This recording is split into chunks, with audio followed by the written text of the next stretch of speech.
Ladies and gentlemen, we'll be moving on to the last symposium of the day on various miscellaneous topics. I cordially invite the chairpersons, Dr. Upul Patirana and Dr. Chandan Amarasinghe, to introduce the speakers.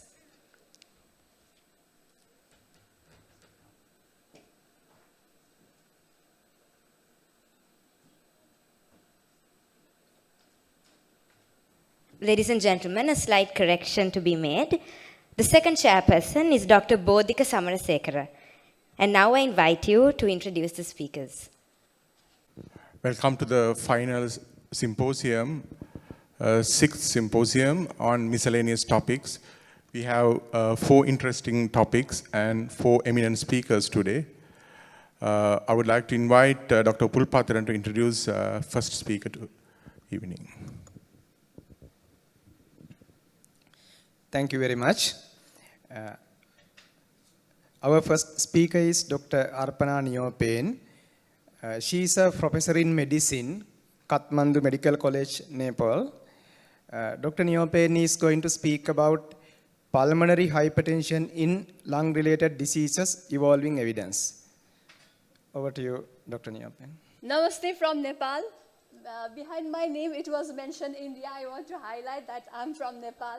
And thank you very much for inviting me to this very precious conference, very dynamic conference organized by Sri Lanka College of Pulmonologists, and letting me speak about this topic, pulmonary hypertension in lung-related diseases, which has long been taken for granted.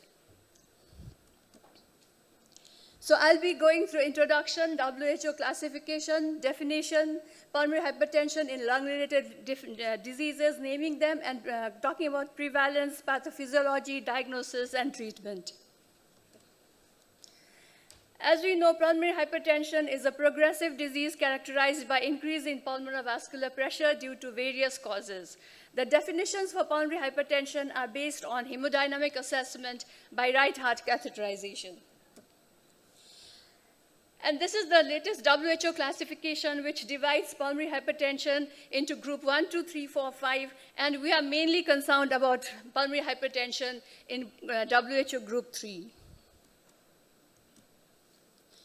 The latest 2022 ECS-ERS guideline defines pulmonary hypertension as a mean pulmonary arterial pressure more than 20 millimeters of mercury at rest. The definition of PAH also implies a pulmonary vascular resistance of more than 2 Wood units and pulmonary wedge pressure of less than equals to 15 millimeters of mercury.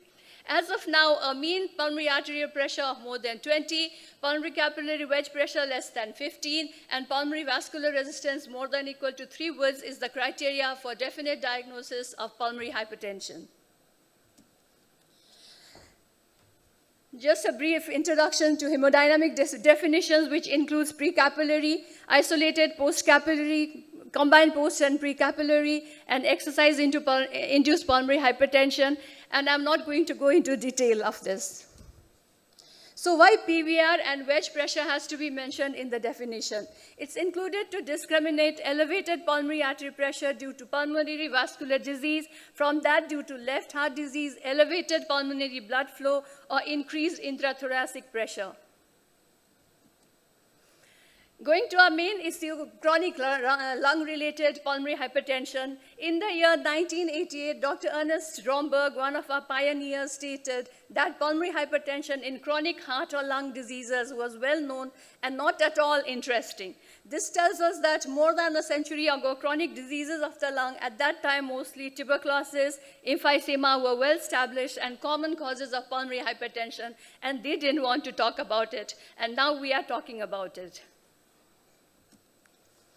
So in this lecture, I have included COPD with pulmonary hypertension, ILD with pulmonary hypertension, combined emphysema and pulmonary fibrosis with pulmonary hypertension, and I'm escaping other causes of pulmonary hypertension, but just want to highlight that pulmonary hypertension is uncommon in obstructive sleep apneas, unless other conditions coexist, such as smoking, COPD, left ventricular diastolic dysfunction, daytime hypoventilation, and at high altitude, more than 2,500 meters, hypoxia-induced pulmonary hypertension is thought to affect 5 to 23% of the population, the development of PH being related to geography and genetics.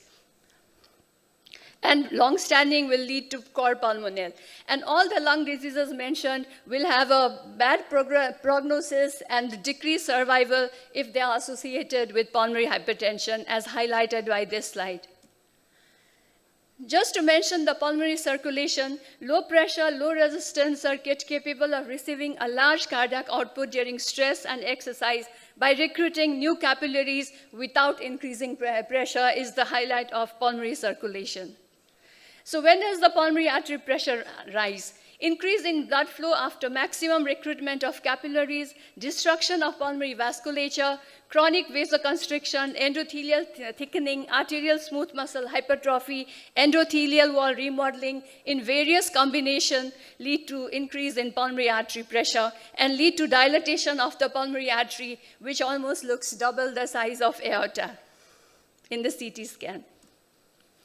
Talking about pathophysiology, the initiating event is hypoxia, and loss of pulmonary vasculature along with hypoxia leads to your pulmonary vasoconstriction and increase in endothelin-1 type of biomarkers, and these lead to vasoconstriction, perpetuate the inflammation, increase mitogenicity, and decrease antimitotic factors like your nitrous oxide-related factors, and lead to pulmonary hypertension.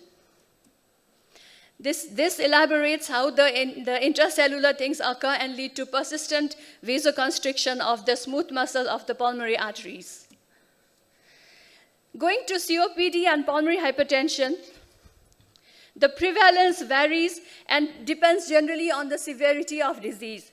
It varies considerably between 20 to 90%. Several studies in gold stage 4 showed that only 3% to 5% of patients present with mean arterial pressure of 35 to 40, which tells us about the severity, and these are the severe cases of pulmonary hypertension. The rate of pH progression in COPD is normally slow, with an increase in pH pressure between 1.5 to 2.8 millimeters of mercury per year. When there is combined pulmonary fibrosis and emphysema, the story becomes developed and the pulmonary hypertension progresses rapidly. And in 30 to 50% of cases, there is pulmonary hypertension and it decreases survival. And always COPD, when it is associated with overlap with, say, OSA or any other overlap, will lead to increase in severity of pulmonary hypertension. So what is the pathobiology of pulmonary hypertension in COPD? As I've already said, hypoxia is the main triggering event, and smoking is unique in the form that it damages the endothelium and leads to decrease in nitrous oxide level and the vasodilatory pathway, which eventually leads to your decreased apoptosis and cell proliferation with increased activity of endothelin-1 pathway. And not to forget, there is also polycythemia, which leads to sluggish circulation, microthrombi, and contributes to high increase in pulmonary pressure. And the end result is destruction and remodeling of pulmonary vessels, increase in pulmonary vascular resistance, pulmonary hypertension, and cor pulmonale. With rising pulmonary vascular resistance and increased RV after load, the right ventricle slowly becomes hypertrophied and dilated, and the patient is what we see usually and label them as COPD with chronic cor pulmonale. Prognosis of COPD with cor pulmonale is always bad. It's been demonstrated to result in a doubling of the hospitalization rate in patients with COPD and PH in comparison to those without PH. And pulmonary artery pressure and PCR2 are the only two factors independently predicting hospitalization. The 4-year survival of COPD is 75%, and it drops to 50% when complicated by pulmonary hypertension and RV dysfunction. And when it is severe, the survival is only 15%. Going to ILD and pulmonary hypertension, is a frequent complication, and over 40 studies have reported concomitant pulmonary hypertension in idiopathic pulmonary fibrosis, and prevalence ranges from 3 to 86%. Mean pulmonary artery pressure is elevated in 8 to 15% of patients of IPF at time of diagnosis. Prevalence increases with progression of lung disease, complicating up to 30 to 50% of advanced cases and more than 60% of end-stage diseases, and early diagnosis is important. These are all the studies which have highlighted the prevalence over the years. And this shows the ILDs and the poor survival in case of IPF amongst the other, compared to other ILDs in presence of pulmonary hypertension. Parikh et al. Developed an early diagnostic tool to highlight the importance of early diagnosis and to prevent progression of pulmonary hypertension, and they took these 8 variables and said that if you include 6-minute walk test distance, physical examination findings, DLCO less than 40, supplemental oxygen, pro-BNP level, syncope, pre-syncope, and your diameter of pulmonary artery and presence of connective tissue disease or sarcoidosis, and score them. If the score is less than 4, there is low probability of association of pulmonary hypertension in that ILD, 5 intermediate, and more than 6 high. This I have highlighted to emphasize that early diagnosis may help us revert the course of the disease. Pathophysiology, almost hypoxia-driven, and same as in other cases of pulmonary hypertension in group 3. So talking briefly about combined pulmonary fibrosis and emphysema-related pulmonary hypertension, it's defined by the simultaneous presence of emphysema in the upper lobes and fibrosis in the lower lobes. Patients with CPFE, as we shorten it, are particularly prone to develop pulmonary hypertension, and estimates suggest a prevalence of 30 to 50%, and typically normal or mildly abnormal lung volumes and the absence of airflow obstruction are accompanied by marked decrease in diffusion capacity, a significant hypoxia, and pulmonary hypertension. The pH appears to contribute to the functional limitation in CPFE associated with poor survival. So points to ponder at this stage: group 3 pulmonary hypertension alters disease course and prognosis of the underlying lung disease. It may be consecutive pulmonary hypertension secondary to gradual progression of lung disease, as we have been finding, or may be disproportionately present in comparison to lung involvement, and these are the groups we still need to find.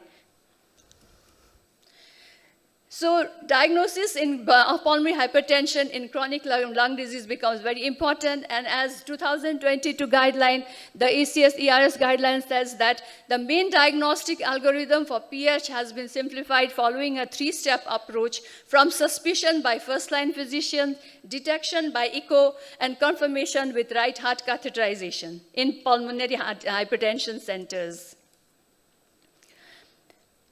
So just to emphasize this point, suspect with the help of your clinical features, X-rays, and all other parameters, support with echo, stratify the group whether it's a pulmonary artery hypertension associated with the chronic lung disease, or it's a consequence of the lung disease, mild versus severe, and plan therapy as per severity.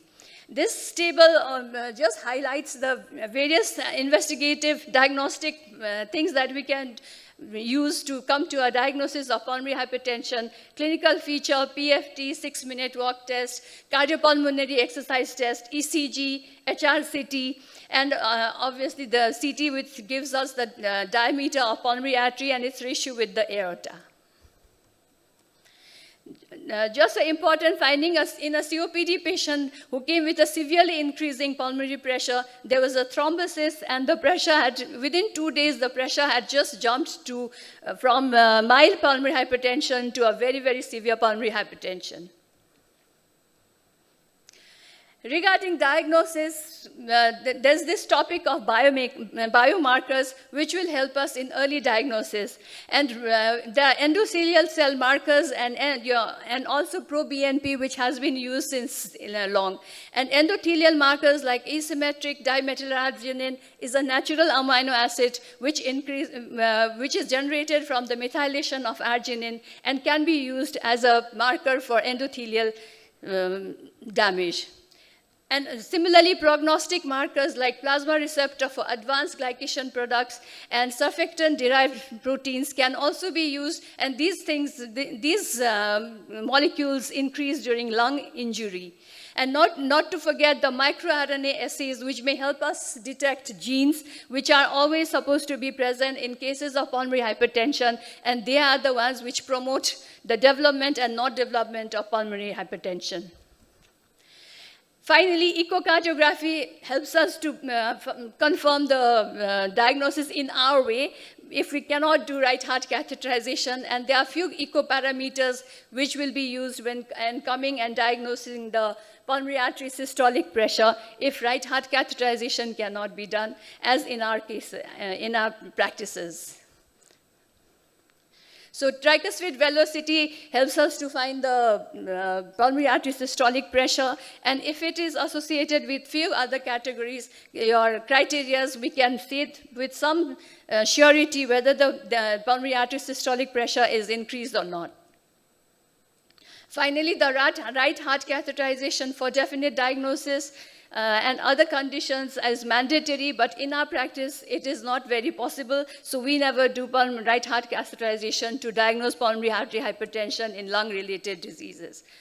Going to treatment, the main challenge of treatment in group 3 pulmonary artery hypertension is whether we are going to treat pulmonary hypertension associated with the lung disease or it's a consequence of the lung disease. So if we can separate these two groups, it will help us in going forward with the treatment of pulmonary hypertension with these agents, signaling pathways with vasodilator and anti-proliferative effects, signaling pathways with vasoconstrictor and proliferative effect. In the group, your first one, it is the nitric oxide cyclic GMP pathway, and so and then in the second one, the endothelin pathway, and both group of drugs have been tried, and sildenafil has been studied most. So going to COPD with pulmonary hypertension management, optimization of the underlying COPD therapy is primary. Supplemental oxygen remains a key in the management, and patients with right heart failure and edema are managed with diuretic and sodium restriction. And due to poor associated prognosis, moderate to severe PAH in the setting of COPD is considered a criteria for a lung transplant. I had to mention this because we are talking of management. Long-term oxygen always is necessary for pulmonary hypertension in COPD. Regarding PAH therapy with those COPD with associated pulmonary artery hypertension, most randomized controlled trials evaluating PAH therapies in COPD associated PH have tested phosphodiesterase inhibitors, mainly sildenafil. And Vitolo et al. Demonstrated a significant reduction in pulmonary vascular resistance as well as a significant improvement in dyspnea and quality of life scores with both of which were secondary outcome with sildenafil. And in a non-randomized study of COPD with pulmonary hypertension, inhaled iloprost improved hemodynamics and ventilatory efficiencies without a detrimental effect on gas exchange. Regarding endothelin receptor antagonists, it's not suggested. For ILD-related PH, the only approved pharmacologic therapy for treating IPF are the antifibrotic agents, and there has been much effort in testing pulmonary artery hypertension targeted therapies for patients with IPF and other ILDs.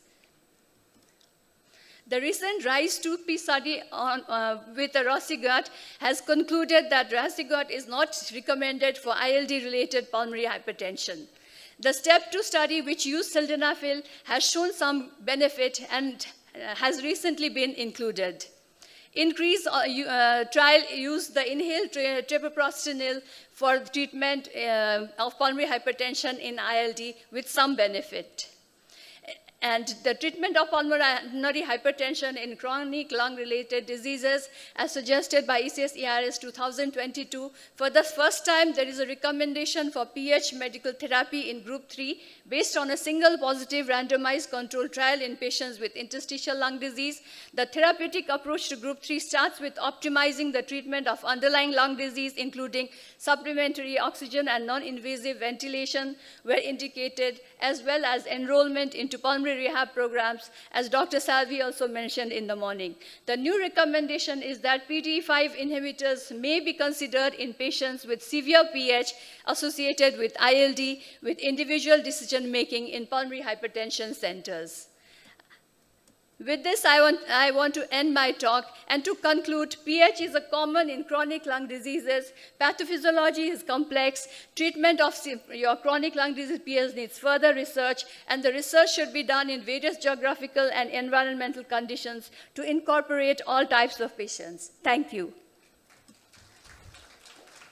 We will ask questions at the end of the session. Thank you very much, Dr. Arpana, for your excellent presentation. You can sit here. May I now introduce our second speaker. He'll be talking on approach to eosinophilic lung diseases. Professor Ashok Shah, Professor of Respiratory Medicine, Vallabhbhai Patel Chest Institute, University of Delhi. Chairpersons, ladies and gentlemen, Namaskar everyone. I bring you greetings from Delhi. It's a pleasure to be in Colombo once again. And for this, I need to thank the College of Pulmonology, and in particular, my dear friend, Professor Dushanta Madhuketara. This topic is a vast topic. It's as vast as diverse as the session that is entitled Miscellaneous Session. The only thing, the commonality being that there are eosinophils. Eosinophils everywhere, in the bronchi, in the blood, in the air spaces, in the interstitium, eosinophils everywhere. They're a very diverse group of diseases. But the good thing is, the good news is that there is, the lung architecture is preserved to a very large extent, and corticosteroids seem to chase them away. So that's the good news. And the other thing is that there is, in the majority of the cases, there is no sequelae. So we call it peripheral eosinophilia when blood counts are more than 500. And when the counts are more than 1500, we call it hypereosinophilia. When we find the bowel fluid eosinophilia of more than 25%, we call it alveolar eosinophilia. And though the biopsy is not required in this, if there is biopsic evidence of further evidence of eosinophilia, then you call it lung tissue eosinophilia. So it was first William Oscar who recognized that pulmonary abnormalities occur with allergic disorders, and Loeffler came out with transient pulmonary infiltrates with eosinophilia. Fremont, Moller, and Barton, they worked in India, and they first recognized TPE, and they called it pseudotuberculosis with eosinophilia. It was Vanguardian who put it all together and coined the term tropical pulmonary eosinophilia. Our founding director, Professor Colonel R. Vishwanathan, recognized this as pulmonary eosinophilosis. He gave a classification, but it was in 1952 that the term pulmonary infiltrates with eosinophilia was coined. And finally, the umbrella term eosinophilic pneumonia was coined in 1969 and more or less compassed the entire classification. It can be classified as primary eosinophilic pneumonias of unknown disorders, and they are only confined to the lungs, and they comprise acute and chronic eosinophilic pneumonias. And when there is multi-organ and also unknown, then of course the well-known Churg-Strauss syndrome, and that's the new name, that is eosinophilic granulomatous with polyangiitis. And a very rare disorder, idiopathic hypereosinophilic syndromes. Now, eosinophilic pneumonias of known disorders. The most common, of course, is allergic bronchopulmonary aspergillus. We already had a discussion in the afternoon. Eosinophilic pneumonia is a parasitic organism. We all know that very well in our part of the world. Drugs or toxin-induced eosinophilic pneumonias, tropical pulmonary eosinophilia, so well known. And eosinophilic airway disease, which is not going to be a part of discussion because we've already had that. We've had asthma, we've had COPD, and the only thing over here is Samter syndrome, which I'll just mention a little. These are the syndromes that are available, which also have possibly eosinophilia, but they are not part of the discussion. So if you have, you've taken care of the history, looked into the examination, done the basic investigations, and you find peripheral blood eosinophilia, and you see elevated IgE levels, airflow limitations, specific IG is required, and you see central bronchiectasis with hypertensive mucus, you diagnose it as ABPA. Now, ABPA is immunologic reaction in the lungs to the members of the genus Aspergillus fungus, and is mostly due to Aspergillus fumigatus, which colonizes the areas of asthmatics. So it occurs in atopic individuals, occurs in 2 to 6% of the asthmatics, and of course it also occurs in cystic fibrosis. So you have a patient can bring up expectation of goldish brownish sputum plugs. Imaging is very crucial to the diagnosis as well as for monitoring. There are multiple diagnostic criteria because there's lack of consensus. And of course, if you have a patient of ABPA, please look in and see whether you have allergic fungal sinusitis also, or also when it is due to Aspergillus, it's called allergic Aspergillus sinusitis. So these are the evolving criteria. First criteria was proposed by Professor Patterson. Then his colleague Professor Greenberger took over, and he gave the minimal essential criteria.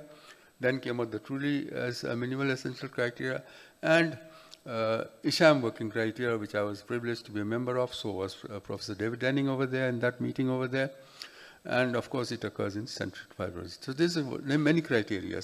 But the latest one has come out from the Japanese, and they have said that this is more sensitive as far as allergic bronchopulmonary mycosis is concerned. So this is a characteristic feature. This is the fleeting shadows, as the Britishers called it, and as the Americans called it, transient pulmonary infiltrates. So you'll see the shadow in one part of the lung, and on the right lung, then followed by, after some time, that shadow has disappeared and comes in the right lung. And the most, in my opinion at least, the most pathognomic feature of ABPA is central bronchiectasis. We were the first to demonstrate that you can CT is as good as bronchography in that, and you can see this central bronchiectasis over here. Here, is it? This is the string of ring. This you can see the signet ring appearance and the string of pearls appearances over there, and. So at a glance, if you look at ABPA, disease predominantly of the asthmatics occurs in atopic subjects, was recognized more than 7 decades ago. We still do not know why it occurs, why only a few asthmatics suffer for it. Asthma runs in families, but familial occurrence of ABPA is extremely rare. We did a study where it was 5%, was published some time ago. Till date, there's not a single diagnostic test available to confirm, to say that if this is present, this is ABPA. Like if there's sputum AFP, most probably this is tuberculosis. Something like it's not available. That's why a stepwise algorithmic approach has been adopted. Oral corticosteroids remain the mainstay of therapy. Azoles are an attractive alternative for maintenance of remission. The role of biologics is being explored. So just to mention about samterstrad, or aspirin exacerbated respiratory disease, is fairly common in Europe, not so much in our part of the world. It's asthma, chronic rhinosinusitis with mesobolism, and hypersensitivity to COX-1 inhibiting drugs like aspirin and the NSAIDs. The eosinophil counts are more than 300, which is thought to be a more severe form of asthma and greater OCS dependence than other asthmatics. The mainstay of therapy is desensitization, but biologics are also being explored. So just to highlight this, you can see that the ethmoid sinuses are full, and the sinusitis is there, but there's relative preservation of maxillary sinuses. This is very unusual. Although we have done a study where it's shown that asthma in asthmatics, if there is a sinusitis, it's more common in ethmoids. So we carrying on following up this diagnostic algorithm on the right side it was, and on the right side we come to the left pattern. You find that unknown disorder, there's eosinophilia, extrapulmonary manifestations, think about EGPG or Church-Strauss syndrome. And it's characterized by asthma, eosinophilia, and sinonasal disease. You can find pulmonary infiltrates and small vessel vasculitis, commonly seen in the 4th, 5th decades.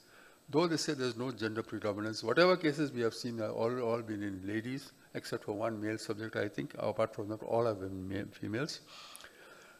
time from onset to diagnosis is 4 years. That's a long time. People don't recognize it very early. There are extra cardiac pulmonary manifestations like cardiac, neurological, and skin. There are 3 very distinct phases of EGPA. Excuse me. The prodromal stage occurs 1 to 3 decades before the recognition of the disease. It starts with allergic rhinitis. It's followed by severe rhinosinusitis and asthma. In the eosinophilic phase, you will find marked peripheral blood eosinophilia and eosinophilic tissue infiltration. And in the end comes the vasculitic phase, that is when you do the biopsy and you see that there is vasculitis of the small and medium vessels with extravascular granulomas. So respiratory symptoms are seen in 75% of subjects. Asthma, chronic rhinosinusitis, eosinophilic pneumonias are similar to the chronic eosinophilic pneumonia, which I will be talking about. Causational symptoms are also present at the onset of vasculitic phase, seen in 2/3 of the patients. Fever or there. There is eosinophilic tissue infiltration in any organ, inflammation, any extravascular granulomas, and necrotizing vasculitis. Imaging, you can also get a symptom like Loeffler syndrome passing by, but so basically it's transient, migratory, non-lobular, non-segmental, and peripheral blood pulmonary infiltrates. You can find patchy peribronchial thickening, pulmonary artery enlargement. Pleural effusions are not uncommon. We have seen large pleural effusions in these patients, and they all respond well to steroids, but it does take a long time. Nodular lesions, highlighted neuropathy. You can find a huge bag of mixture of presentations. So you require a high index of suspicion. You can see this is a patient with bilateral consolidation, cloud gutter opacity, and peripheral lung distribution. So this is the criteria which is last been enunciated. You can find that asthma with eosinophilia, and any 2 of the following, these you can find, and most commonly that you see is pulmonary infiltrates and sinonasal abnormalities as clinicians. Of course, you'll find the other ones also, but these 2 are very common for us. So investigations, anemia, fluctuating peripheral eosinophilia. P-ANCA is very controversial, and there's an overlap. It's seen in 40% of subjects. In pleural fluid, the pH is low, sugar is low, eosinophils are high. And you'll find eosinophilic tissue infiltrations everywhere. Treatment, corticosteroids do remain the mainstay of therapy.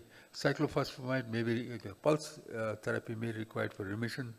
Role of biologists is being explored, but do remember, and I strongly advise you on that, there's a possible link with antoleukotrienes. In fact, I'm very scared to use antoleukotrienes because in my opinion, it can cause per se Church-Strauss syndrome. So there are 2 very distinct subtypes, vasculitic and eosinophilic. So this is also an overlap over here, and I'm not going to describe all this. You can see this better described here also. Graphically described in the ANCA positive and ANCA negative, but there is a definite overlap there. So we continue with the diagnostic algorithm. When you come to the right box, on the right over here, we see that this is of unknown disorders, and you talk about acute eosinophilic pneumonia. It's type 1 hypersensitivity phenomena caused by, and the eosinophilic IL-5 and alarmins are there. It's possibly inhaled antigen, and surprisingly, starting smoking or vaping, or we had a talk on vaping this morning, you can set off acute eosinophilic pneumonia. Affects young males. There's acute illness, myalgia, cough. The symptoms are of very few days, hardly 3 days or so. PFT, there's a restriction. Peripheral blood, you'll find leukocytosis. And surprisingly, in the initial phases, eosinophil may be negative. So it may be a diagnosis that is easily missed. So bowel eosinophils can be up to 50%, that is diagnostic. Total Ig levels are elevated, and in some patients you can also get respiratory failure. So there is a bilateral upper lobe peripheral infiltrates.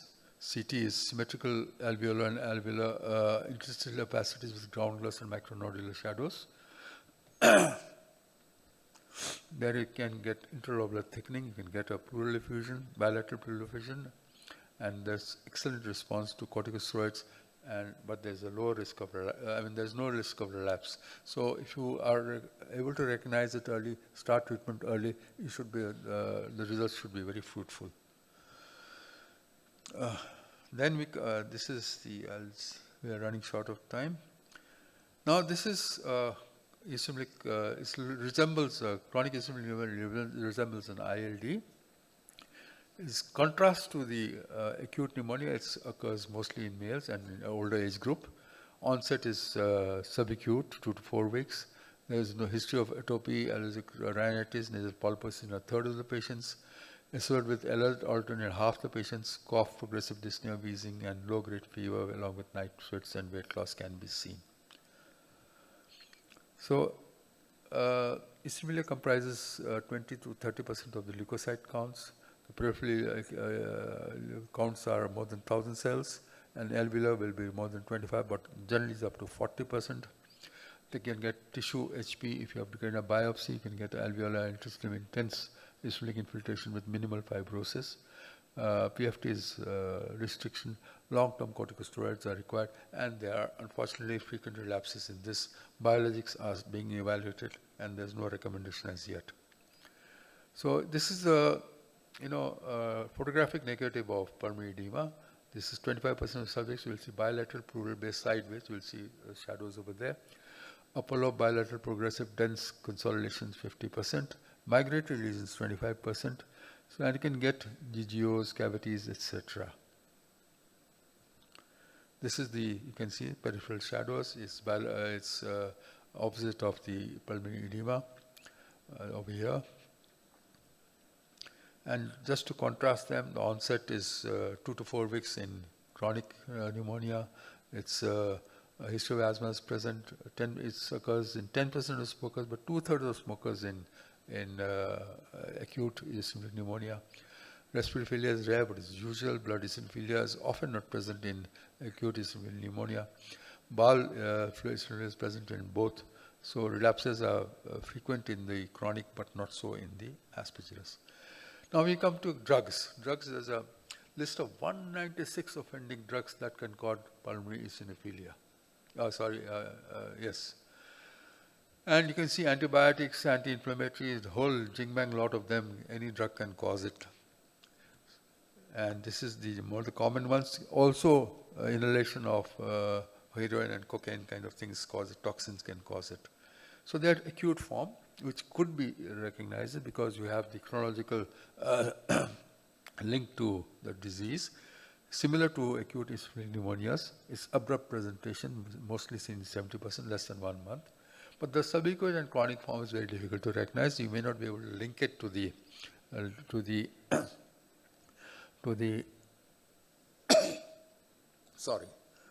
may not be able to link it to the drug.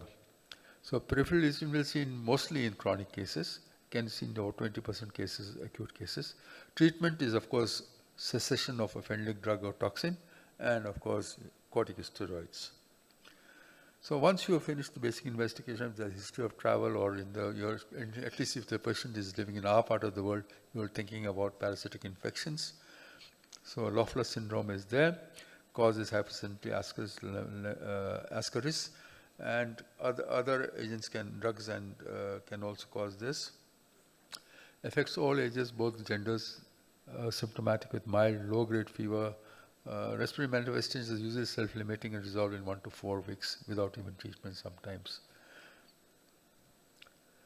So eosinophil is seen in peripheral blood, sputum, extra chest, transient pulmonary migratory shadows.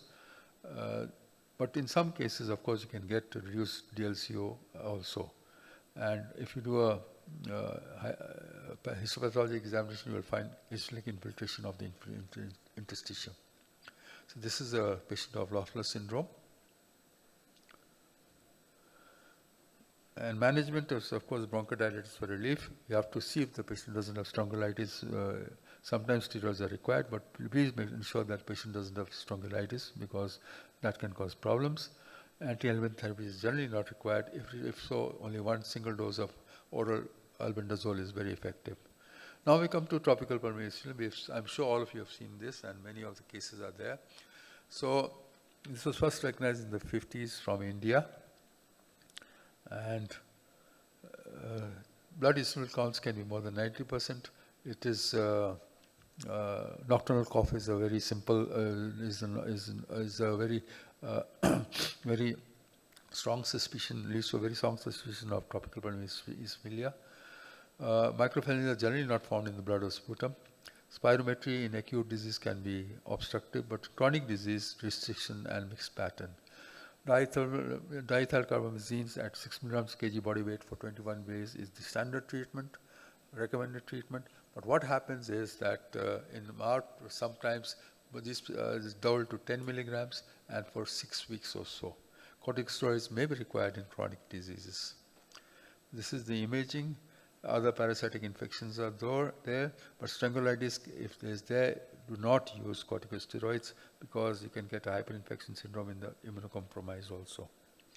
Now, just to complete the classification, it is hyperinfective syndrome. There is more than 6 months of 1500 milligram, 15. The eosinophil counts are more than 1500 per cubic millimeters. Because predominantly in males, the diagnosis of exclusion. Respiratory symptoms are seen in 40% of subjects, and nocturnal cough and fatigue is very common. So this is one small study of, this is a very rare disorder. I can find pulmonary infiltrates and pleural effusion also. It affects many organs, and just to complete the classification. And therapy is guided by the disease variant. There's a lot of chromosomal abnormalities. Mortality rate is 3% within 3 years. Now, no conversation can be complete without a word about COVID-19. There's been seen that eosinophil counts have raised after initial improvement during the acute phase of COVID-19. It's like acute eosinophilic pneumonia. Typical radiological findings are seen in BAL. It remains unclear. It responds well to corticosteroid therapy. It remains unclear whether it's due to the virus itself or to the drugs or what may be the precipitating factors. We still do not know. So, in conclusion, it's a long-standing challenge to clinicians. Many eosinophilic disorders are highly sensitive to corticosteroid therapy. That is why you should be recognizing it. Increased understanding of eosinophilic biologics have resulted in eosinophilic targeted biological agents, like mepolizumab in some cases are being used. This may facilitate reduced corticosteroid exposure and toxicity. Prognosis depends on diagnosis, generally good clinical outcomes there if identified early and treated well. Thank you very much indeed.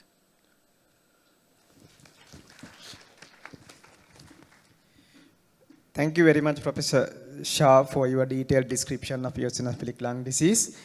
And we will move to the next topic. Our next speaker is Dr. Ricardo Jose, Consultant Respiratory Physician, Royal Brompton Hospital, United Kingdom. He is going to talk about precision medicine in bronchiectasis. Thank you for the opportunity to present to you today on the topic of personalized medicine in bronchiectasis. I don't have any conflicts of interest to declare. Personalized medicine is a type of medical care in which the delivery of the medical care and its treatments are personalized or tailored to the individual patient. This approach is beneficial to patients with bronchiectasis. Because bronchiectasis is a heterogeneous disease, identifying specific components of the disease that are allowing clinicians to target treatment will be helpful. There are several causes of bronchiectasis and associated diseases that impact on the pathogenesis of the disease, the progression of the disease, and the patient's symptoms.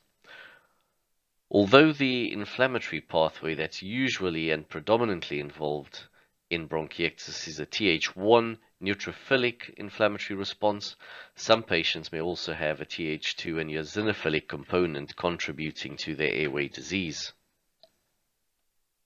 Irrespective of the cause, be it an immune defect such as ciliary dysfunction or hypergammaglobulinemia or HIV, or a structural issue with damage to the bronchi such as with post-infectious etiologies or obstruction of the airways, the patients will end up with bacterial colonization and chronic infection of the bronchi. This leads to an exuberant inflammatory response that further damages the bronchi and impairs host defenses to bacterial pathogens. To offer patients with bronchiectasis a personalized approach towards the diagnosis and management of bronchiectasis, we look at patients' genotype, the endotype, and phenotype, the latter involving their radiology, microbiology, and clinical symptoms. The genotype is the genetic makeup of an individual and the variants of a gene or mutation that cause manifestations of disease. There's also an interest in identifying genetic causes of bronchiectasis. Cystic fibrosis due to mutations in the cystic fibrosis transmembrane regulator gene is the most common genetic cause of bronchiectasis. The most common mutation seen in Caucasians is the delta F508 mutation on chromosome 7, but there are over 2,000 known CFTR mutations. The genetic identification of mutations in the CFTR gene has resulted in the development of CFTR modulators that have revolutionized the trajectory of the disease and the way that patients with cystic fibrosis are now managed. Another important genetic cause of bronchiectasis is primary ciliary dyskinesia. This is often undiagnosed. A recent study published in the European Respiratory Journal at the end of last year showed that 142 individuals with severe bronchiectasis that had been referred to the UK 100,000 Genome Project and had whole genome sequencing, 12% of these individuals had pathogenic or likely pathogenic variants in motile ciliopathy genes. In a subgroup study in a single center, 5 to 10% of PCD diagnoses were based on the genetic result, and these patients had normal levels of nasonitric oxide and normal or equivocal ciliary studies. The most common PCD mutations is the DNAI1, DNAH5, DNAH11, and the CCDC39 mutation. There were at least 44 known mutations causing PCD.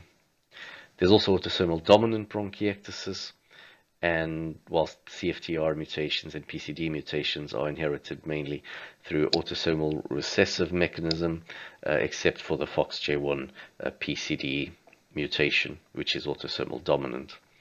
Autosomal dominant bronchiectasis is caused by these mutations in the SCNN1A, SCNN1B, SCNN1D, and SCNN1G genes, which code for epithelial sodium channels.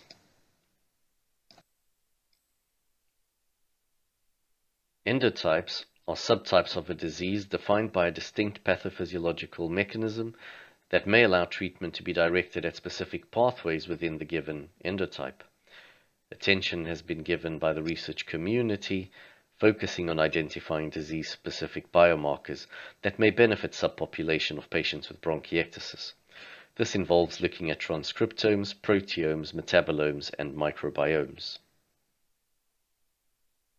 In a study of 245 individuals with clinically stable bronchiectasis, 3 specific endotype components were seen. 1, involving eosinophilic and epithelial dominant inflammatory cytokines, namely interleukin-5, interleukin-13, and Gro-alpha in the sputum. Another involving interleukin-6, interleukin-10, and interleukin-1 beta in serum, suggesting a systemic inflammatory response. And a third showing airway neutrophilic inflammation with the presence of neutrophil extracellular traps, resistin, TNF-alpha, CXCL8, interleukin-10, MMP9, and neutrophil elastase in sputum.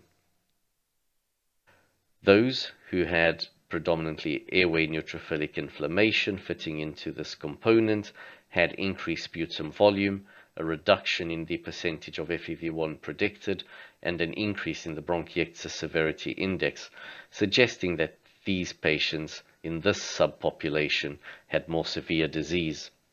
Therefore, targeting neutrophilic inflammation is an important aspect of treatment in this subgroup of patients. One way of targeting neutrophilic inflammation is with the use of azithromycin. This has now been a standard of care for a long time in the management of bronchiectasis. The BAT study and the EMBRACE study have shown the benefits of the use of azithromycin. The BAT study showed that azithromycin reduced the exacerbation frequency and improved the FEV1 at 3 and 12 months, as well as patients' quality of life, whilst the EMBRACE study showed a significant reduction in exacerbation frequency and an increase in the time to the first exacerbation. Subsequently, other studies have been carried out on this topic, and a meta-analysis that looked at the use of macrolides over a period of 6 to 12 months in bronchiectasis also confirmed that it reduces the incidence of exacerbation frequency. This does not only apply to bronchiectasis in general, but also to primary ciliary dyskinesia, where there's a specific study showing the reduction in exacerbation frequency with azithromycin use. Another way that we may soon have to target neutrophilic inflammation in bronchiectasis is with the use of brensocatib. This is an oral inhibitor of cathepsin C, which activates neutrophil proteases that are released by neutrophils. In a phase 2 clinical study during a 24-week period that the drug was administered, it reduced sputum neutrophil elastase, and in the brensocatib group, the time to the first exacerbation was increased. In personalizing treatment in bronchiectasis, other aspects that can be looked at include the mucus production, exacerbation frequency, and the microbiology. Some patients don't bring up phlegm unless they are having exacerbations, whilst others expectorate large volumes of phlegm daily. Azithromycin has been shown to reduce mucus hypersecretion and can be trialed in this subgroup of patients. Regarding the microbiology, those with bacterial colonization and frequent exacerbations may also benefit from the use of azithromycin, as discussed previously, but also nebulized antibiotics may be useful. If optimizing the airway clearance and treating bacterial colonization with the use of azithromycin or nebulized antibiotics is not helping, then it's important to look for the presence of other pathogens such as the non-tuberculous mycobacterium that may need treating, and the presence of fungi such as Aspergillus fumigatus that may be causing invasive or semi-invasive disease such as in chronic pulmonary aspergillosis or allergic bronchopulmonary aspergillosis. This table shows a proportion of bacterial pathogens identified in patients with bronchiectasis versus those in cystic fibrosis. As you can see, there is a difference in the proportion, but the bacterial pathogens seem to be similar. There's less Aspergillus fumigatus and non-tuberculous mycobacterium identified in patients with non-CF bronchiectasis, but these two pathogens are still highly important in this condition. The evolution of the microbiology in bronchiectasis progresses over time, where patients with mild disease will be colonized with Haemophilus influenza, Streptococcus pneumoniae, Moraxella catarrhalis, and Staphylococcus aureus, and over time they develop infection with Pseudomonas aeruginosa and then colonization with Pseudomonas aeruginosa that later on becomes chronic. As the disease gets more severe, more unusual organisms tend to colonize the airway, such as Burkholderia species, Stenotrophomonas, and Acinetobacter species, as well as the non-tuberculous mycobacterium and Aspergillus fumigatus presence tends to increase as the disease severity increases as well. The management of exacerbations is with antibiotic therapy. Patients will present with an increased cough, increased sputum quantity or purulence, and may also have fatigue or chest pain, and very rarely will they have fevers. The patients are treated with a 10 to 14-day course of an antibiotic, and they will improve until the next exacerbation comes along. The antibiotics used for exacerbations tend to be amoxicillin or doxycycline or clarithromycin as a first-line antibiotic where there's no previous isolation of Pseudomonas aeruginosa. For patients with known or suspected Pseudomonas aeruginosa, the antibiotic of choice is ciprofloxacin. Where the patient is not responding to ciprofloxacin and they are known to have Pseudomonas aeruginosa infection, then intravenous antibiotics can be used, with the first line usually being tazobactam, piperacillin, or ceftazidime, and meropenem as a second line. Sometimes patients do require a third line approach where, in addition to the penicillin-based pseudomonal antibiotic, they are also given an aminoglycoside such as gentamicin, amikacin, or tobramycin. Importantly, patients should have sputum culture sent to the laboratory at the onset of the exacerbations and ideally before initiating antibiotic therapy, although waiting a sputum culture result shouldn't delay the start of antibiotic therapy. Importantly, again, I just want to mention that the duration of antibiotic therapy in patients with bronchiectasis should be for at least 10 days and ideally 14 days. When patients are having an adequate length of antibiotic therapy for their exacerbations and they are not improving, it would be important to consider a second-line antibiotic and not repeat the same antibiotic again if they are not improving. It's important again to focus on the duration, as anything less than 10 days is likely to result in another exacerbation soon after completion of the antibiotics. When patients have chronic infection and they are having frequent exacerbations, defined as more than 2 exacerbations in a 12-month period, then consideration should be given for prophylactic antibiotic therapy. I've already spoken about the use of azithromycin as a prophylactic antibiotic, and this is usually the first choice given that it's available orally, associated with a low side effect profile, and easily taken by patients. An alternative is the inhaled antibiotics, which can be used in bronchiectasis, and in the United Kingdom we tend to use colomycin as a first-line antibiotic, but can also use other aminoglycosides.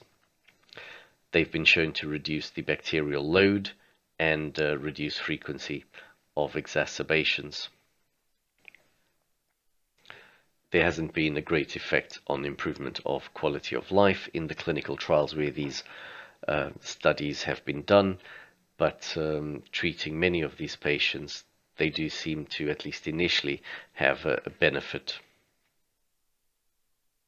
More recently, sophisticated techniques allow the investigation of interactions between bacteria, viruses, and fungal species present in the airways of patients with bronchiectasis. This study by the group of Dr. Schottermol showed a difference in the microbial diversity and networks, as well as in interactions between species in groups of individuals that had low versus high exacerbation frequency.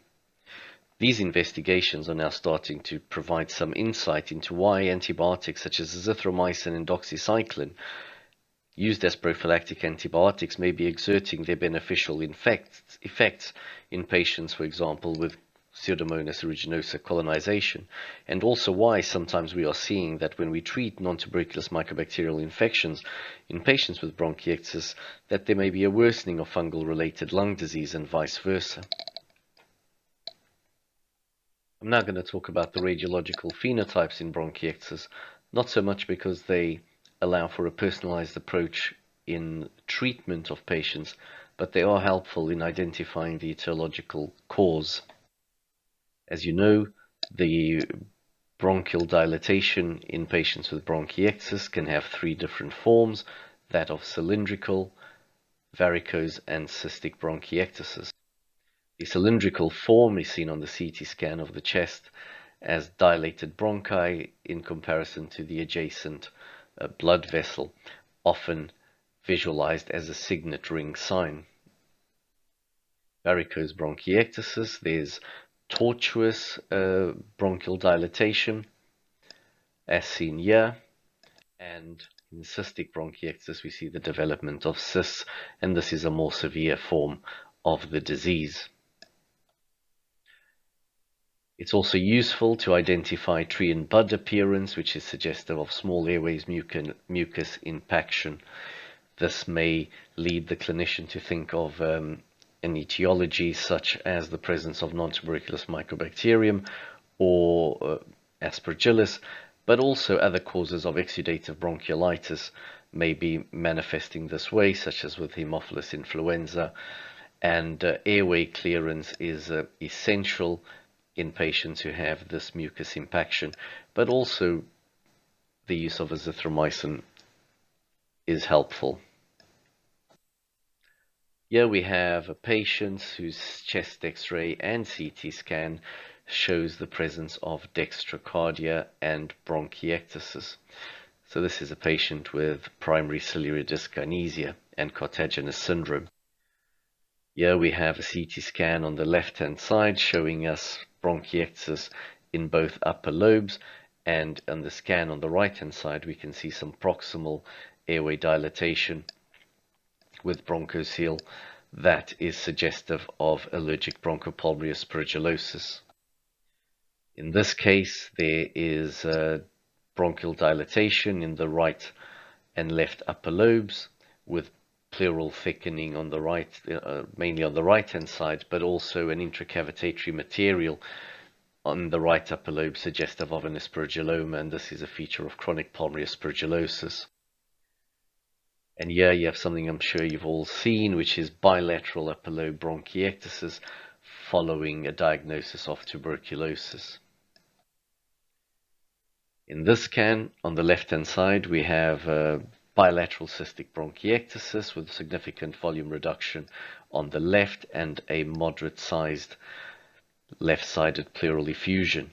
The patient's nails are yellow and they also have lymphedema, and this is characteristic of yellow nail syndrome. Finally, I'm just going to briefly mention the management of bronchiectasis, and this is not detailed at all, but I just want you to think about not only looking at the pulmonary causes or the pulmonary issues with bronchiectasis, but also to focus on extrapulmonary aspects and looking at patients' lifestyle and environment. We've already discussed management of infections and the use of prophylactic antibiotics. We discussed airway clearance in the context of mucus plugging and hypersecretion. But I just want to mention that in patients with significant hemoptysis, performing bronchial artery embolization is a very good way at stopping the bleeding if antibiotics alone are not helping. Surgery is always something that should be considered in these cases as well. And finally, I just want to mention about respiratory failure, because patients with bronchiectasis over time, as the disease deteriorates, do develop respiratory failure. They may need long-term oxygen therapy. They may need the use of non-invasive ventilation, and in appropriate candidates, lung transplantation is beneficial and should be considered early. When looking at the extrapulmonary manifestations, it's very important to consider these aspects as well, and that's patients tend to become depressed and have anxiety because there's a high treatment burden, and there are concerns about their life expectancy. So early involvement of a psychologist can be helpful, as well as nutritional intervention by a dietitian, particularly for those who are underweight, as improving their weight tends to improve outcomes as well. Managing reflux is important. As you know, reflux can lead to the progression of disease and increases the likelihood of infections with anaerobes and gram-negative pathogens, particularly in patients with primary ciliary dyskinesia, but also patients with bronchiectasis who have rhinosinusitis. It's useful to involve an ENT surgeon early on to manage this, as this improves their symptoms and quality of life. And finally, I just want to mention about cardiovascular disease, as patients with bronchiectasis have an increased risk of cardiovascular disease, of myocardial infarction, and primary and secondary prevention needs to be considered in this group of patients. Finally, surgical treatment, as I mentioned in the case of hemoptysis, but in people with localized bronchiectasis with significant symptoms, this is a good option and should not be overlooked. Finally, remember, for all our patients, they need to stop smoking, they need to exercise, and they have to avoid the inhalation of noxious substances. I want to thank you for listening, and I'm happy to take any questions. Thank you very much for that excellent lecture. Next speaker is going to talk on Introduction to Cardiopulmonary Exercise Testing. Dr. Dilesha Vadasinghe, Consultant Respiratory Physician and Senior Lecturer, Department of Physiology, Faculty of Medicine, University of Kelaniya. Thank you, Dr. Bodhik, for that very kind words of introduction. I would like to thank the college once again for giving me this opportunity to talk today on cardiopulmonary exercise testing, the clinical applications. I have no conflicts of interest or disclosures. So why should I use an exercise tolerance test as a physician? The main reason I would say is because exercise tolerance is a very good and strong predictor of mortality and survival, not only in the general population, but also in patients with chronic diseases. So what is cardiopulmonary exercise testing, or CPET? It is a non-invasive method used to assess the performance of the heart and lung at rest and during exercise. And those of you who participated in our pre-congress workshop would already know how it is done.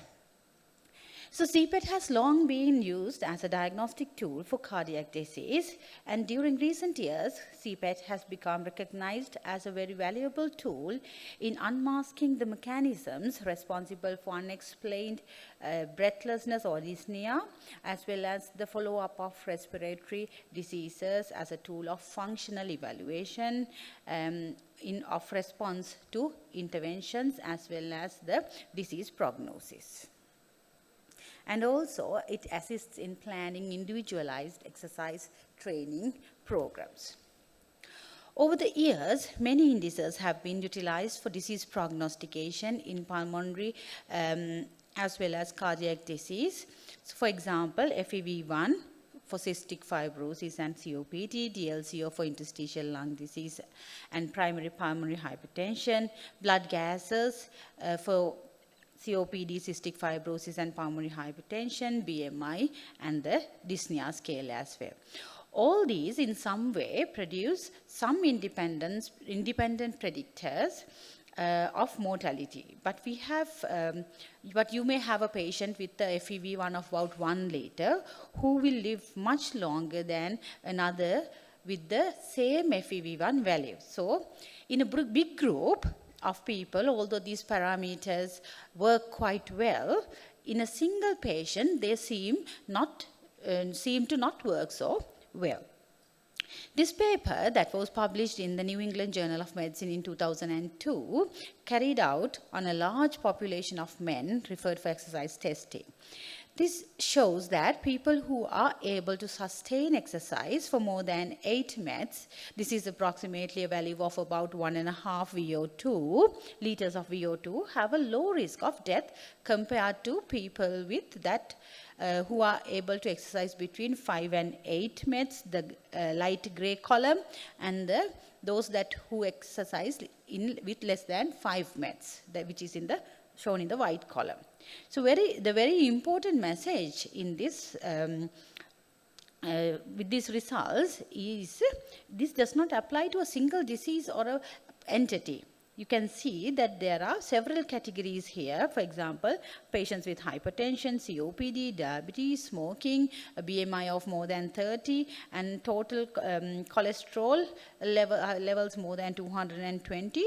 And you can see it is the same pattern in all disease groups rather than in a single pattern. So in 1997, a task force of people from all over the world decided to utilize a standard protocol as a first approach in evaluation, particularly for the patients with lung disease. So this document highlighted that the best initial approach is to put the subject on a bicycle of an incremental test that should last for roughly about 10 to 12 minutes to have the best possible information during this time period. We want to utilize this protocol because we want to see how particular variables behave during exercise, and we know that if a subject, for example, is able to exercise to increase linearly the oxygen uptake with a slope of 10 milliliters per watt, which is parallel to this line shown in the graph, and to reach their maximum predicted as well, it means that subject would probably be a normal person with normal functional capacity. In addition to the oxygen uptake and the maximal work rate, measuring the ventilatory efficiency, that is the VE to VCO2 ratio during exercise, is also very important. So VE, or the minute ventilation, can be plotted against the VCO2 as in the graph to your left, and it also can be looked as the ratio between VE VCO2 as shown in the graph to your right. And this is expected to decrease as a result of increased ventilatory efficiency initially in the graph on the right. This is very important way to non-invasively look at the ventilatory response and the efficiency of lung gas exchange, because we have realized over the last years that this parameter, as I will show you in the next slides as well, is very important in prognostic information. So why we have to utilize cardiopulmonary exercise test in prognostication is that, as I already mentioned, we have learned that the FEV1 and other various parameters which we usually use to categorize the severity of COPD, for example, in the gold stages 1, 2, 3, is not really good in predicting the exercise tolerance as shown by the results of the NET trial, which was done on emphysematous patients. So you can see that here you may have a patient with FEV1 of about 1 liter. I don't use whether you see my cursor, no. Right, so about 1 liter, and if you can see that some of them are much limited, while they are able to do only physical exercise about 20 watts, there are other people with the same liter amount of FEV1 can work up to about 80 watts. And this is even worse when we compare the FEV1 with the distance at 6-minute walk test. So in terms of the prediction of exercise tolerance based on the measurements at rest, we would say that it is not the correlation is very poor with exercise tolerance. And why is this? And I think that one of the best ways to explain the FEV1 or other measurements at rest do not predict exercise capacity and warranty measurements of exercise tolerance is shown in this flow chart, which I have taken from Professor Wasserman's book. So in lung disease, mainly in COPD, which is the lung disease that is being mostly studied during these years, we can reasonably predict the reduction in the ventilatory capacity. That is the right part of this flow chart. For example, if the FEV1 is about 1 liter, we can predict that by multiplying 1 by 40, we can predict that the patient's expected to stop exercising with the maximal ventilation of about 40 liters. So this can be a bit less or a bit high. But what we cannot absolutely predict from resting measurements is what could happen during exercise. So as some factors would increase the ventilatory demand during exercise, and at the same time some factors would push the ventilation to a faster increase. So these factors commonly involved are, for example, the factors related to VQ mismatch, as an increase in the level of wasted ventilation or oxygen desaturation during exercise. And also a lot of literature addresses the metabolic or peripheral factors such as early lactic acidosis and muscle fatigue, which may influence your ventilatory requirement or exercise. So this is the reason why, as I said before, you may see a patient with the same reduction in FEV1, the same expected ventilatory capacity, but is able to exercise longer or shorter because of the influence of these factors on the ventilatory demand during exercise. So I will have to acknowledge that our friends, the cardiologists, were among the first who used some of the physiological variables obtained from cardiopulmonary exercise testing for the clinical prognosis in their patients with chronic heart failure. So as you can see here, we can see that ischemia, which shows with the ST elevations, is associated with flattening of the oxygen pulse during exercise, which is shown on the graph on the right with the pale white line. So you can see there is flattening of that line with exercise. Right, so here. There is flattening in the graph while during exercise. So they use this data to develop an index of mortality in these patients, and if your patient has a ST segment deviation of about 2 millimeters during exercise, they are limited by angina and did about 7 meds, the likelihood of mortality in 1 year is about 4 to 5%. But interestingly, if you have the same patient doing the same amount of ST segment deviation with angina during exercise, but is reaching a higher metabolic equivalent, shown in this blue line, you can see that the annual mortality in terms of prognosis is much less than previous. A few years later, the pulmonologists tried to combine some of the variables in order to come up with a composite score, and this is the famous BORD score we know, and BORD stands for, as all of us know, the body mass index, obstruction with FEV1, dyspnea scale with the MMRC scale, and exercise with 6-minute walking distance. And as you can see here, it predicts the mortality in population of COPD patients. As pulmonologists, this was the first study from Olga in 2003 showing that based on different cutoff values of peak VO2, which is measured during cardiopulmonary exercise test, we can quantify the risk of death and survival in patients with COPD. And again, the patients who have a good peak VO2 during exercise are going to live longer compared with class 4 with the peak VO2 of less than roughly 655 millimeters per minute. More recently, in 2012, OSCAR showed that in COPD patients, we can also combine 6-minute walking test distance, FEV1, and importantly, dynamic hyperinflation during exercise to have a score which can predict mortality in these patients. So this is very important paper because it shows the change during exercise of the inspiratory capacity, which is the dynamic hyperinflation, and is able to predict hospitalization due to exacerbation and mortality in this population.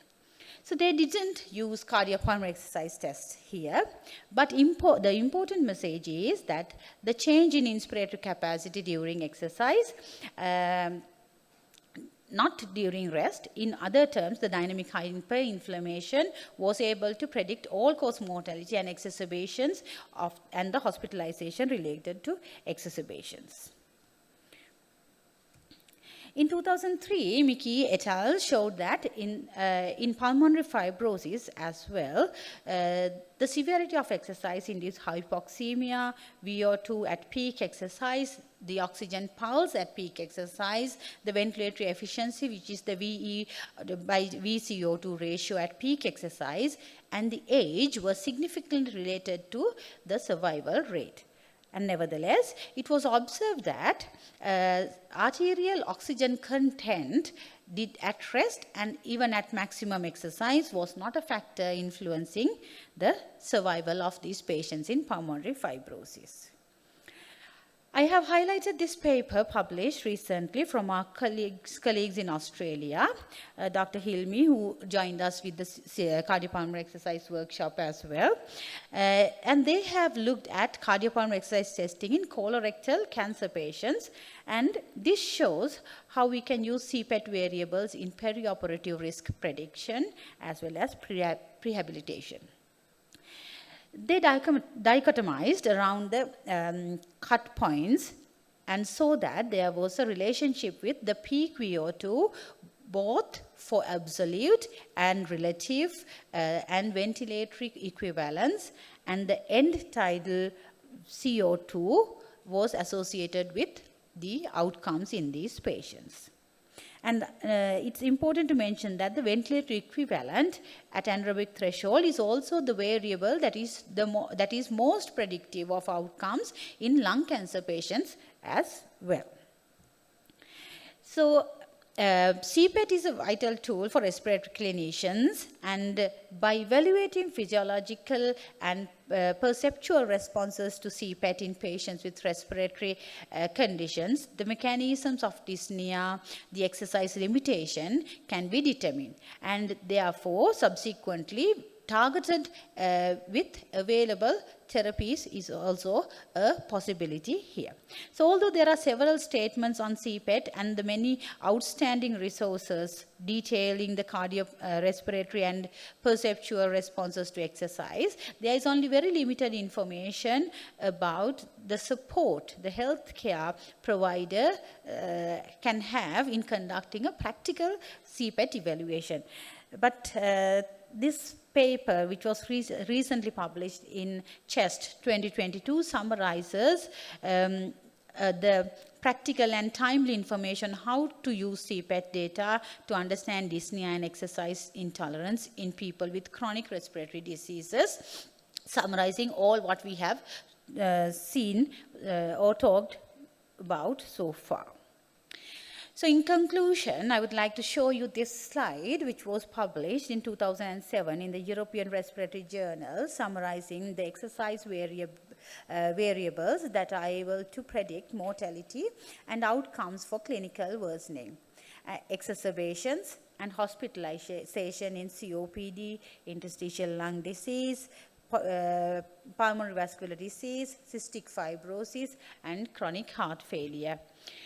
So there are a few more additions to this list, as some of them shown in red here. And this tells us that clinicians are using cardiopulmonary exercise testing to evaluate the breathless patient more and more. And this is what we are hoping to do in Sri Lanka as well, with the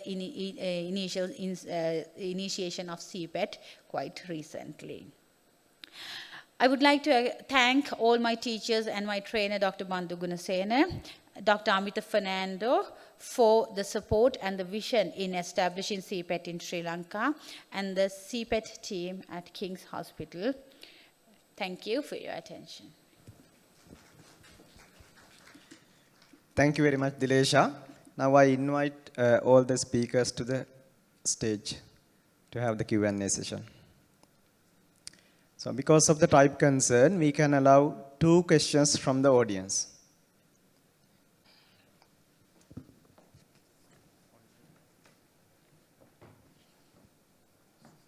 Dr. Jose also online, and he also with us now.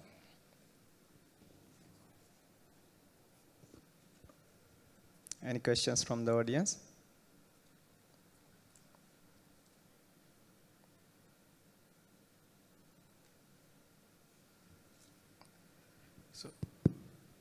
So my question is from Professor Ricardo Jose. This is regarding the use of inhaled bronchodilators on inhaled corticosteroids in patients with bronchiectasis. The guidelines mention that it is not generally recommended unless there is a mixed pathology like a COPD or asthma. However, we encounter a category that the patients who originally have a childhood diagnosis of a bronchiectasis, but they have evidence of airflow limitation. And whether this, according to the GOLD definition, they could be considered as having a COPD. could these patients be considered for inhalers as per the GOLD guidance? Our anxiety is about the use of inhaled corticosteroids in patients who have been chronically colonized with Pseudomonas. What are your thoughts on this? Yeah, no, thanks. That's an interesting question. And you're right, the guidelines would say that the inhaled corticosteroids shouldn't be used in patients with bronchiectasis unless there's dual pathology such as asthma. The use of bronchodilators, though, I think is okay to use, particularly in patients with the obstructive airway disease who have some air trapping, and we want to improve their symptoms. So, you know, in terms of symptomatic relief of breathlessness, it is an adjunct that can be used, and I use it quite frequently, particularly some long-acting muscarinic antagonists. In the case of the inhaled corticosteroid, though, I would only use it in the context of a patient who also has asthma, or in the subgroup of patients with some peripheral eosinophilia or sputum eosinophilia alongside their bronchiectasis, even if asthma is not confirmed. As I mentioned, there's a subgroup of patients with mild eosinophilia in the peripheral blood where studies are showing that those patients are benefiting from inhaled corticosteroid. But for all patients other than that subgroup, I would avoid inhaled corticosteroids, particularly if you're going on to higher doses. There is an increased risk of infection as well as potentially driving other bacteria to grow within the airway, such as non-tuberculous mycobacteria. The other context, which was mentioned before, where inhaled corticosteroids is used and is often seen in patients with bronchiectasis, up to 5 to 10%, is those with allergic bronchopulmonary aspergillosis. Thank you very much, Dr. Jose. Yeah, I'm Dr. Vatsala. I also want to ask a question from Professor Jose regarding azithromycin prophylaxis. In your practice, like when we start patients on azithromycin, bronchiectasis patients do very well. Their exacerbation rates come out, and sometimes they are reluctant to come off azithromycin. In your practice, up to 1 year, after 1 year, also are you continuing azithromycin prophylaxis, or will you stop at 1.5 years, 1 year's time? So usually I continue with the prophylactic dose of azithromycin to a point that we've achieved some clinical stability. So I want to make sure that patients are having less than 2 exacerbations a year, ideally. And once I know that's the case, what I then do is I tell the patient, look, let's give you a break off the azithromycin. Usually in the United Kingdom, I'll choose the summer months where people are less likely to have exacerbations or respiratory infection. And we see over that period of 4 months how they do. And I tell them, look, we'll put you back on during the winter and see if we can control your infections then. And then I have a discussion with the patient about, you know, if they've had a good winter following that, do they want to try a longer period without it or not? If patients have breakthrough infections, once they go on to a trial without the azithromycin, then I put them on basically a lifelong course of azithromycin as long as the patient is tolerating it and it's not causing any adverse effects or they haven't cultured any non-tuberculous mycobacteria. I do find it very useful in reducing the inflammation in the lungs, reducing sputum volume, generally just making people feel better. And I think that's why, as you say, people are reluctant to come off it. But so what I would say is a year of stability, have a break over the summer months. If things are going well, have a discussion with the patient as to do they need to get back on it for the winter or not. But in those who have breakthrough infections, more than 2 exacerbations in a 12-month period, I would recommend continue with the azithromycin, or if they have lots of symptoms, off the azithromycin. So I think azithromycin is really good at reducing neutrophilic inflammation and sputum volume. And for a lot of patients, sputum volume is a big burden for them, so they find benefit from it. Okay, thank you very much. We can allow one more questions if you have any other question. So in the absence of questions, we will conclude the session. So I would like to invite my co-chair, Dr. Bodhika Samarsekara, to hand over certificate to the speakers.